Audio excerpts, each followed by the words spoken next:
ছোট থাকতে এক বড় ভাইয়ের সাথে প্রায় প্রায় আড্ডা দিতাম। তখন আমি ক্লাস 6-7-এ পড়ি। বড় ভাই থেকে থেকে অনেক টেনশন করতো, মানে বড় ভাই তখন আমাদের বয়সী ছিল। তো বড় ভাইকে বলতাম, ভাই এত কিসের টেনশন করেন, টেনশন ছাড়া থাকা যায় না, এই যে আমার তো কোনো টেনশনই হয় না। তো বড় ভাই বলতেছে যে তুই আমার বয়সী হ, তখন টেনশন কেমনে আসে তখন বুঝতে পারবি।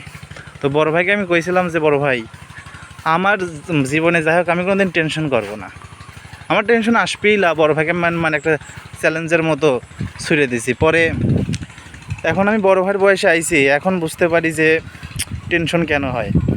আপনি যখন এই যে যখন 22-23-এর ঘরে পা দিবেন, তখন আপনার যখন হচ্ছে মানে কর্ম থাকবে না, পরিবারে অভাব থাকবে, আপনার ধরেন সামনে ধরেন 22 বছর যেহেতু বিয়ে শাদি করা লাগবে, বিয়ে মানে যদি বিয়ে না হয়, আপনার কর্ম না থাকলে কেউ বিয়ে দেবে না, আপনার পরিবারের একটা চাপ, পরিবার বলবে কাজ কর কাজ কর, কিন্তু আপনি তো জানেন আপনি কাজ পাচ্ছেন না, একদিকে পড়াশোনার প্রেশার।